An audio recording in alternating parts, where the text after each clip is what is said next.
Hey guys, Josh Reese here. Welcome on into the Josh Reese Show, where I look like I am really yellow right now. I feel like I look like a Simpsons character. Hopefully that's not coming across to you guys on screen. But Jesus, finding a place to tape around here, very difficult. But we are coming to you live here, right after the Houston Astros beat the Oakland Athletics 7-2. Guys, before we get into that and what we're going to talk about today, let me tell you about this channel. This channel here is for Houston sports fans because I am the face of Houston sports. I run the place here in Houston. If you want Houston talk, Houston takes, Houston sports takes, feel free to give this channel a peruse. If you do enjoy it, feel free to give it a like and a subscribe afterwards, and feel free to share. Tell a friend. But let's break on into it right now, guys. Let's talk about the Houston Astros win over the Oakland Athletics. Actually, let's not talk about it, because what else can we say about Dallas Keuchel at this point? Dallas Keuchel has been amazing. Today he probably could have pitched and probably should have pitched 8 innings, but manager A.J. Hinch ended up going to the bullpen, bringing in Luke Gregerson after Dallas Keuchel had just allowed his 3rd hit of the game. 3rd hit in 7 2/3 innings. A.J. Hinch goes to the bullpen, and pretty soon after that, Dallas Keuchel's only run of the game is allowed by Luke Gregerson. Not really much you can say about that, but I imagine A.J. Hinch was probably a little bit distraught after the game. Like, damn it! I'd only had kept him in there. Because Dallas Keuchel, I won't say that he was upset, but you could tell that he was maybe a little bit annoyed that he was pulled after the game. He didn't mention it. He didn't bring it up. He just said it was A.J. Hinch's call, and that's all he'll say about that. So, read into that however you want. But Dallas Keuchel was phenomenal on the afternoon.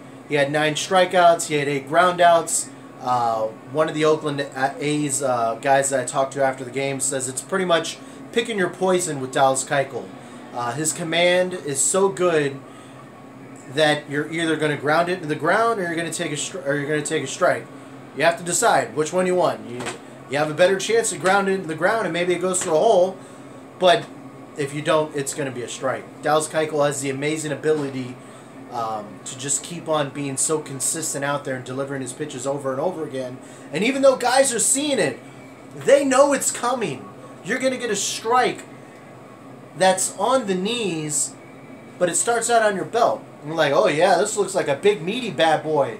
And then as soon as they swing, right on over it or right underneath it, the ball just right in the ground.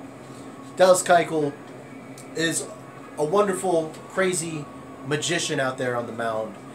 He also even up having a great throwing play out there.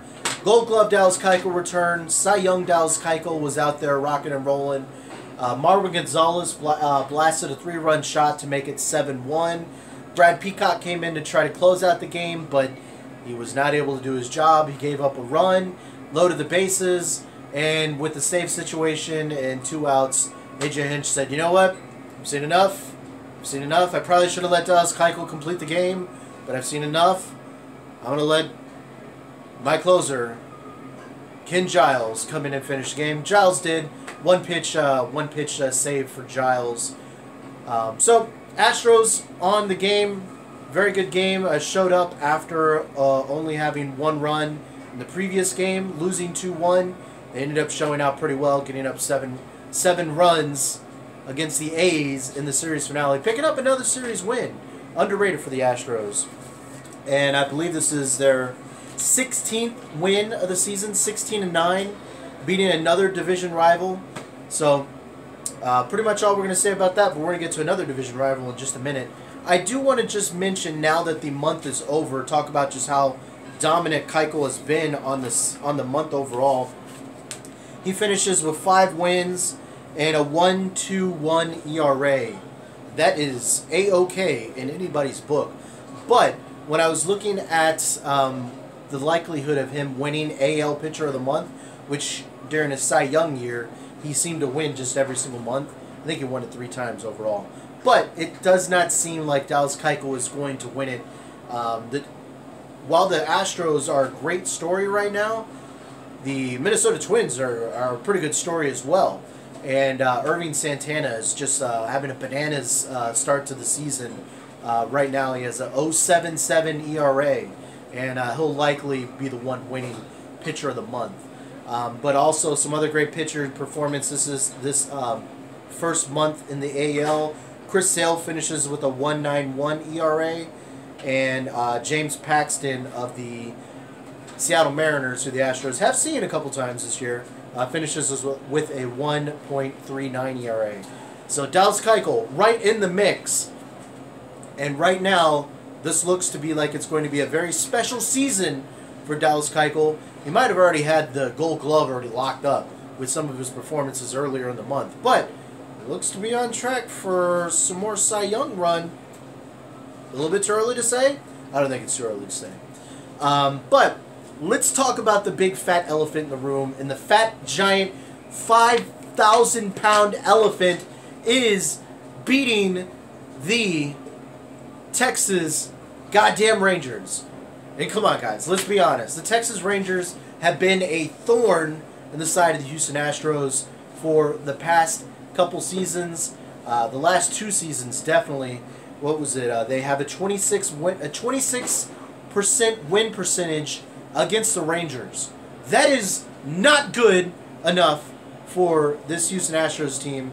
Luckily, they're a little bit different. But when I was looking, they finished 6-13 against the Rangers in 2015, back when they had that amazing playoff run, and they were probably performing out of their minds during that whole year. I see my face keep on going back and forth, different colors. Hope that's not tripping everybody out. Let me see if I stand in a certain place.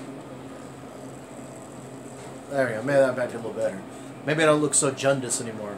But anyways, they finished 6-13 in 2015, and had they picked up a few more wins, maybe they wouldn't have finished second place in the division. Just saying. Just saying. In 2016, last year, they finished 4-15 against the Texas Rangers. Completely awful. And had they picked up just a few more wins, they might have been able to make it back-to-back playoff seasons. But, as we know, the Texas Rangers are that big, fat, giant, fat elephant in the room, and the Houston Astros have not been able to beat them consistently. 10-28 over the past 2 seasons. That's not enough to get it done.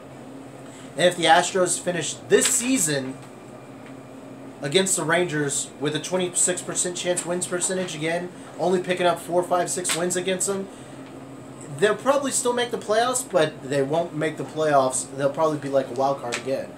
And this should not be a wild card. This Astros team, the one that's playing right now, is division leaders, and the Astros do not need to lose that division to the Texas Rangers. I'll tell you that. But how the series will open up, the Astros will, because Dallas Keuchel pitched today, Dallas Keuchel will not pitch in this series. Sadness, I know. But you're going to get Lance McCullers, you're going to get Mike Fiers, you're going to get Charlie Morton, and you're going to get Joe Musgrove in this 4-game series. The bad news is that the Houston Astros will be taking on 2 of the Texas Rangers' best. They'll be facing Cole Hamels and Yu Darvish. And we all know how Yu Darvish has treated the Astros in the past. He spanked them down pretty badly. And hopefully that Yu Darvish does not return. Hopefully the Yu Darvish that gets injured is the one that ends up showing up here at Minute Maid. I don't wish upon injury. I don't hope so. But you hope and pray that that's the one out of the 2 Yu Darvishes that you could see. The Yu Darvish that almost gets no hits to Houston Astros, or the Yu Darvish that gets injured in Houston. You hope it's the latter.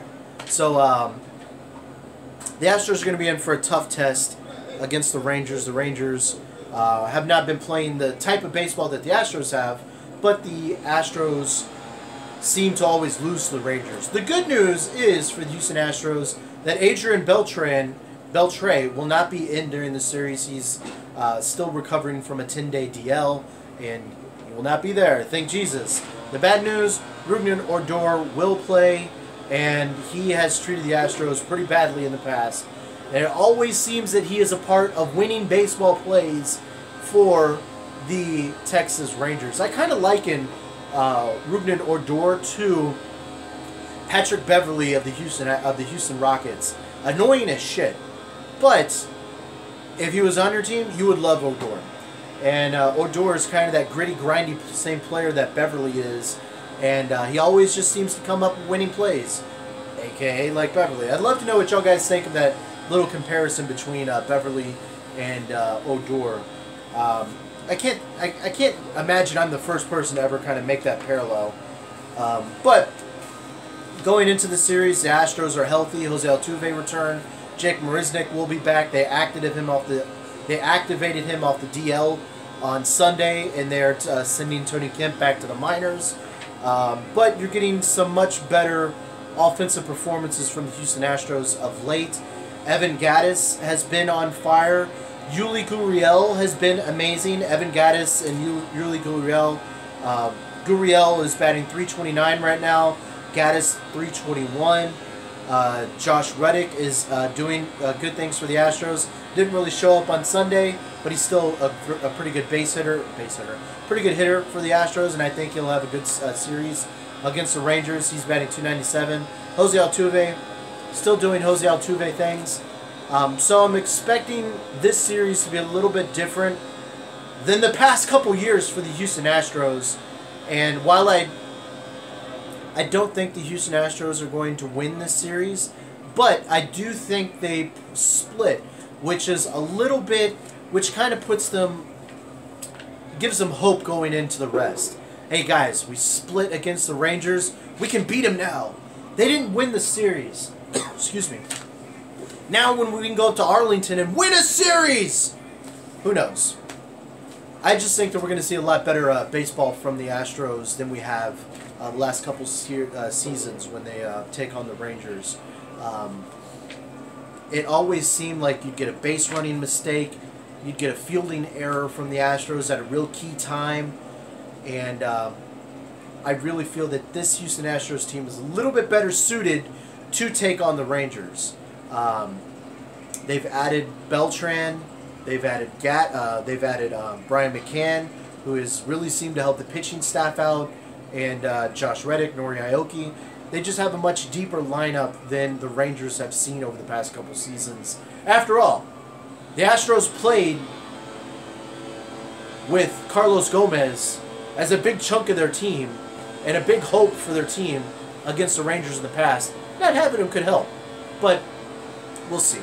That's pretty much all I got here from Minute Maid Park, so I'm going to bounce it out of here. I'll be back on Monday after Game 1, and we'll kind of recap what happened there.